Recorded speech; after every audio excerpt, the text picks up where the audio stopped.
अवधूत अमृतनाथ जी अपने पूर्व पुरुषों की जन्मभूमि छोड़कर चेतन राम ने बऊ में बसने का निश्चय किया। बिसाऊ में लगान अधिक है और पानी आवश्यकता से कम प्राप्त होती है। परिवार के लोगों ने उनके इस निश्चय का विरोध नहीं किया। केवल चेतन राम की पत्नी उदास हो गई।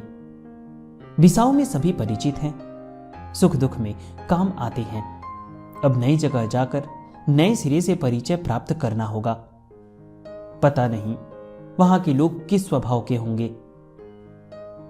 सारा सामान लाद देने के पश्चात खाली गाड़ी पर चेतन राम का परिवार सवार हुआ। 3 साल के बालक यश राम को गोद में उठाकर जब चेतन राम बैलगाड़ी पर बैठने लगे तब वह जिद कर बैठा, मैं पैदल चलूंगा, गाड़ी पर नहीं बैठूंगा। बालक की जिद से नाराज होकर चेतन राम ने कहा, थक जाएगा बेटा, चल गाड़ी पर, मां के पास बैठ जा। लेकिन लड़का नहीं माना। पिता की गोद से छिटककर दूर भाग गया। चेतन राम ने सोचा, चलने दो, थक जाएगा तो खुद ही चला आएगा। बहू यहां थोड़े ही है, लंबा सफर है, वहां पहुंचते पहुंचते दोपहर ढल जाएगी। यशराम गाड़ी के आगे आगे चल रहा था। धीरे धीरे गाड़ी और यशराम में अंतर बढ़ता गया। अचानक चेतन राम ने देखा लड़का बहुत दूर निकल गया है, जैसे उसे पंख लग गया हो। गाड़ीवान से बोले, जरा तेज चलाओ भाई। थोड़ी देर तक यशराम काले धब्बे की तरह दिखाई देता रहा, फिर वह भी लुप्त हो गया। पता नहीं किधर गया। बिसाऊ से बऊ 70 किलोमीटर है। तेज रफ्तार से गाड़ी चलाने पर भी शाम के कुछ पहले लोग बऊ पहुंचे। गाड़ी से उतरकर चेतन राम की निगाहें यशराम को खोजने लगी। लोगों ने बताया कि वह तो यहां तीसरे पहर आ गया था। यह बात सुनकर चेतन राम ने लड़के की जिद की बातें बताई। लोग लड़के का साहस देखकर चकित रह गए। उसके इस साहस की चर्चा गांव भर में फैल गई। इस बालक को देखने के लिए काफी लोग आए। चेतन राम के पिता बिसाऊ यानी पिलानी गांव के राजस्थानी जाट थे। अब वे स्वयं बऊ यानी सीकर के निवासी बन गए। यहां आने के कुछ दिनों बाद चेतन राम की पत्नी ने सभी से आत्मीयता स्थापित कर ली। कुछ प्रतिभाएं ऐसी होती हैं जिन्हें ईश्वर प्रदत्त यौगिक शक्ति बिना गुरु की सहायता अथवा साधना बिना किए अनायास प्राप्त हो जाती है। चेतन राम का पुत्र ऐसे ही भाग्यशालियों में रहा। बिसाऊ से बऊ 70 किलोमीटर 3 वर्ष का बालक पैदल कैसे चला आया? इस चमत्कार से लोग प्रभावित ही नहीं हुए, बल्कि इसे अनूठा कार्य माना। यशराम की एक बड़ी बहन न्योजाबाई जवानी के दिनों विधवा हो गई थी। पति की मृत्यु के पहले से उस पर कर्ज था। खर्च बचाने के लिए यशराम उसे बऊ ले आए। बहन के यहां खेती होती थी। लोगों का अनुमान था कि इस बार अधिक से अधिक 9-10 मन धान होगा, लेकिन यशराम के सहयोग ने चमत्कार कर दिखाया। खेत में कुल 70 मन धान हुआ। उसे बेचकर यशराम ने बहन का सारा कर्ज चुका दिया। इसी प्रकार एक बार यशराम खेत में पिता और भाई के साथ बैठे थे। पीने के लिए भाई मनसाराम दूर से कलश में पानी ला रहा था। अचानक कलश फूट गया और सारा पानी बह गया। राजस्थान में पानी का यूं ही अकाल रहता है। पिता भाई को प्यासा रहते देख यशराम ने मन ही मन कहा, अगर आज रात में खेत पानी से न भरा तो मैं शरीर त्याग दूंगा। उस रात को चेतन राम के खेत में ही नहीं बल्कि आसपास के खेतों में भी खूब पानी बरसा। गांव के सभी तालाब भर गए। एक प्रकार से सोना बरस गया। सन 1888 ईस्वी में उनकी मां का देहांत हो गया। उन दिनों यशराम की उम्र 37 साल की थी। एक बार अपने पिताजी के साथ यशराम जी बीकानेर आए। उनकी साधु प्रकृति को देखकर मोतीनाथ जी की शिष्य मंडली ने इनसे अपने साथ रहने का आग्रह किया। इस मंडली में संत चंपानाथ भी थे। उन्होंने यशराम की योगेश्वर्य को भांप लिया। उन्होंने निश्चय किया कि इस युवक को अपना शिष्य बनाऊंगा। यशराम स्वयं विरक्त स्वभाव के थे। सन्यासी के सभी गुण उनमें पहले से मौजूद थे। चंपानाथ जी के प्रस्ताव को उन्होंने सहर्ष स्वीकार कर लिया। एक प्रकार से वे नाथ संप्रदाय के अंतर्गत साधु बन गए। इसके बाद गुरु आज्ञा से वे देश भ्रमण के लिए निकल पड़े। अपने भ्रमण काल में वे कठोर साधना करने लगे। भोजन के लिए आधा किलो नीम की पत्तियों का सेवन करते थे। बऊ में वे एक नीम के वृक्ष के नीचे रहते थे। गांव के चौधरी को ज्ञात था कि बाबा नीम की पत्तियां खाते हैं। पता नहीं उसे क्या सूझा कि उसने पेड़ कटवा दिया। यह देखकर बाबा ने कहा, यह वृक्ष नहीं कटा, बल्कि साधु का सिर कट गया। इनके मुंह से यह अभिशाप निकलने के कुछ ही घंटे बाद चौधरी की मृत्यु हो गई। नाथ संप्रदाय में दीक्षित होने के बाद जब परंपरा के अनुसार यशराम का कनच्छेदन हुआ, तब आपका नाम अमृतनाथ रखा गया। इसी प्रकार एक बार आप फतेहपुर थाने के पास से गुजर रहे थे तो थानेदार ने अकारण बेंत मारी।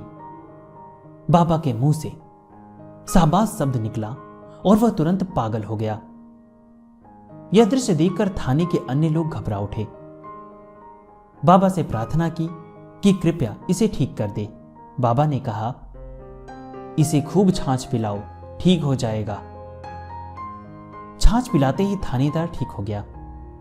बाबा स्वयं भी दही और छाछ खूब पीते थे। छाछ पिलाकर अनेक असाध्य रोगियों का रोग दूर कर चुके थे। एक बार शाम के समय एक भक्त 10 किलो छाछ लेकर आया। बाबा शाम के समय केवल दही का सेवन करते थे। उन्होंने अपने एक शिष्य से कहा, इसका दही जमा दो। शिष्य ने चकित होकर कहा, बाबा यह दूध नहीं छाछ है, यह कैसे जमेगा? बाबा ने कहा, जैसा कहा वैसा करो। शिष्य ने आज्ञा का पालन किया। लोगों ने आश्चर्य के साथ देखा कि छाछ पूरी तरह से दही बन गया है। साधारण भक्त बाबा की यौगिक शक्ति से प्रभावित थे। उन्हें विश्वास हो गया था कि बाबा ने अवश्य ईश्वर को देखा होगा। इस संबंध में एक बार जब एक भक्त ने प्रश्न किया तो उन्होंने कहा, ईश्वर अथवा ब्रह्म का न विशेष प्रकार का रूप है और न उसका मुख्य या निश्चित स्थान है, न वह कार्य, कर्ता और कारण आदि उपाधियों से युक्त है। वह सर्वव्यापक, सर्वज्ञ, पूर्ण प्रकाश स्वरूप, शक्तिमान और अनंत है। जगत उसका रूप है, माया उसकी छाया है और जीव उसका अभिन्न अंश है। प्रश्नकर्ता ने पूछा, माया जब छाया है तब तो ईश्वर उनके सहगामी होंगे। बाबा ने कहा, नहीं, माया सनातन है। वह न सत्य है और न असत है। वह अनादि है, अनंत है, क्योंकि ईश्वर अनादि और अनंत है, इसलिए उसकी छाया माया भी अनादि और अनंत है। ब्रह्म के बल से माया के द्वारा जीव के आधार हेतु जगत की सृष्टि हुई है। यह परिवर्तनशील है। सृष्टि की रचना का सूक्ष्म तत्व यह है कि ब्रह्म रूप महाकाश में भरे महाप्राण में स्पंदन से नाद हुआ। नाद से परमाणु उत्पन्न हुए, परमाणु से सृष्टि हुई। गुणात्मक परमाणु ही सत्य, रज और तम है। इन्हीं गुणों से कार्य कारण संबंध होता है। जगत की रचना होती है। 5 ज्ञानेंद्रिय, 5 कर्मेंद्रिय और 5 भूतों के तत्वों से स्थूल शरीर की रचना होती है। चित्त, मन, बुद्धि और अहंकार, इन 4 अंतःकरणों 5 तन्मात्रा से सूक्ष्म शरीर बनता है। चित्त का स्थान हृदय है। मन का स्थान नाभि के अंतर्गत मणिपुर चक्र है। बुद्धि अहंकार का निवास स्थान मस्तिष्क है। नाथ संप्रदाय के विद्वान श्री रामलाल श्रीवास्तव ने बंगला, अंग्रेजी, मराठी आदि विभिन्न भाषाओं में प्रकाशित ग्रंथों से नाथ संप्रदाय पर विस्तार से प्रकाश डाला है। यद्यपि आपके ग्रंथ में अनेक तथ्य हैं पर अनेक विवादास्पद घटनाएं भी हैं जिसे विद्वानों ने स्वीकार नहीं किया है। बौद्ध तंत्र का काफी प्रभाव नाथ संप्रदाय पर पड़ा है। कुछ विद्वान यह भी मानते हैं कि कापालिक साधना का भी प्रभाव पर्याप्त रूप से अघोर तंत्र पर पड़ा है। जहां तक दर्शन और साधना का प्रश्न है, उस परंपरा का पालन 20वीं शताब्दी के अनेक संतों पर भी पड़ा है। बाबा के एक शिष्य थे नारायण गिरी। बलूचिस्तान में हिंदुओं का पवित्र स्थल हिंगलाज तीर्थ है। देश के बंटवारे के पहले अधिकांश लोग यहां स्थित देवी मूर्ति का दर्शन करने जाते थे। इस ग्रंथमाला के पाठकों को ज्ञात होगा कि इस स्थान पर 800 से 1000 वर्ष के योगी रहते थे, जो केवल साधकों को दर्शन देते रहे। इस स्थान का दर्शन करने के लिए नारायण गिरी ने बाबा से अनुमति मांगी। बाबा ने कहा, जाने को तुम जा सकते हो, पर दर्शन की तीव्र इच्छा हो तो यही देवी का दर्शन कर सकते हो। यह बात सुनकर नारायण ने कहा, इससे बढ़कर कौन सा सौभाग्य होगा। आधी रात के समय बाबा ने नारायण गिरी से कहा, देवी आ रही है, उनका चरण स्पर्श करना। थोड़ी देर में एक प्रकाश हुआ और उस प्रकाश के भीतर से सिंह पर सवार देवी आविर्भूत हुई। इस प्रकार अमृतनाथ जी ने अपने शिष्य की मनोकामना पूरी की। अमृतनाथ जी में एक विशेषता थी, वे एक स्थान पर जमकर नहीं रहते थे, हमेशा भ्रमण करते रहते थे। अपने निवास स्थान से 2 रोटी और करील का साग खाकर रवाना हो जाते और 24 घंटे में 156 किलोमीटर की यात्रा करने के बाद वापस आ जाते थे। इस भ्रमण काल में एक बार रामगढ़ कस्बे से गुजरते समय एक खेत में गाजर देखा तो किसान से कहा कि बच्चा, कुछ गाजर खाने की इच्छा है। किसान अपने कार्य में व्यस्त था। उसने कहा, महाराज, खेत से जितनी इच्छा हो खा लें। महाराज को काफी भूख लगी थी। 3 क्यारी गाजर उखाड़कर खा गए। यह देखकर किसान की आंखें फटी की फटी रह गई। उसकी रोनी सूरत देखकर बाबा उनकी मनस्थिति समझ गए। उन्होंने कहा, देख, तेरा खेत तो पहले की तरह हरा भरा है। अब जब किसान ने अपने खेत की ओर देखा तो चकित रह गया। तुरंत उसने महाराज के चरण पकड़ लिए।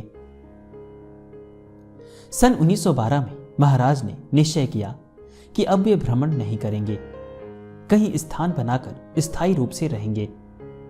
इसके साथ ही एक विचित्र आदत भी उन्होंने अपनाई। अब अपना सारा कार्य लेटकर करने लगे। अपने अनुभवों के आधार पर शिष्यों को सहज योग के बारे में समझाते रहे। सहज योग के बारे में उनका कथन है, मूलाधार चक्र शरीर में स्थित व्यर्थ मल को शरीर के बाहर निकालता है। इसका आकार हाथी के सूंड के समान है। आधार चक्र के अशुद्ध रहने पर सारा शरीर दोष युक्त रहता है। स्वादिष्ठान चक्र लिंग स्थानीय है। यह मूत्र विसर्जन में सहायता करता है। मूलाधार में 40 मिनट तक और स्वादिष्ठान में 80 मिनट तक वृत्ति संयमित करने से धैर्य, विवेक और बल की प्राप्ति होती है।